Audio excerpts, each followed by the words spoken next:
Sa Central Mall and kapwesto na tayo. Everything is set. Yun ba po yun?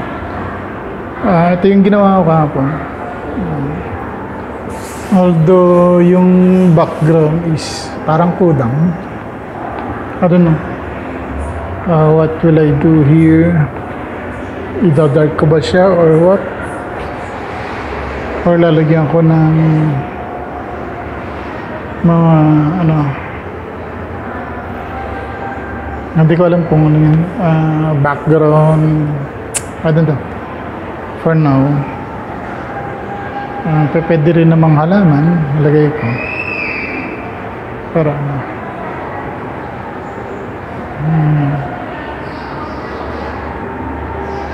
so pag tinitingnan ko siya na matutuwa ako kasi parang accomplish ko na yung task, although pero pwede naman yung background niya kasi very simple lang kasi baka ma-overdo pag I was thinking of yung pine tree leaves, gaganunan ko siya yun ko kung ano magiging type ko, but for now I leave it like that.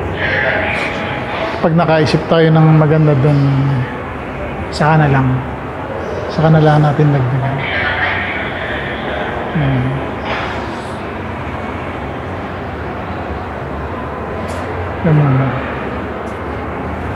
So tatanggalin na natin siya para I'll make another new one. Yan. Tanggalin ko muna siya para at least it's another artwork. Kung may makagusto bili ng ganito lang, then why not, diba?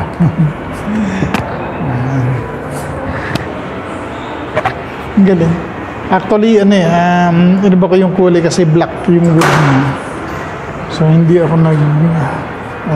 ako gumamit ng black, ay inano ko yung violet, which is much appealing sa mata compared sa black.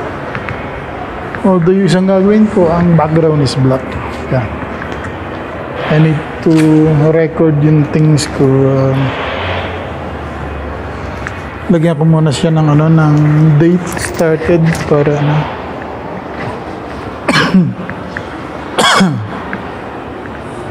that was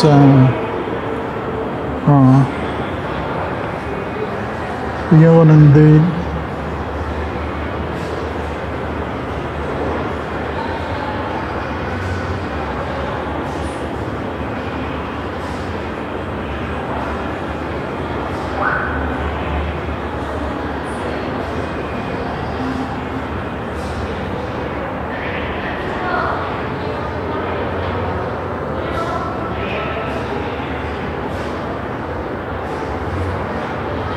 So naligyan ko ng date, tapos yung sabi ko nilagay ko saan ginawa, start date, tapos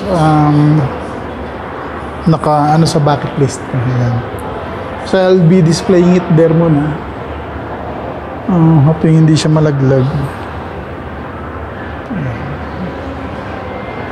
Baguio Life, buhay Baguio. Yan, ito yung buhay ko dito ngayon since wala akong trabaho, I need to draw and hoping one of these days makakuha tayo ng magandang client and maging sustainable yung ating ginagawa. Hoping for the best always. Sabi ko nga, wala akong skill dun. Wala akong skill. Ito pala yung skill ko. Ito yung talent ko. Ayan. So, di-display natin yung stay tuned guys. Boy Baguio Life.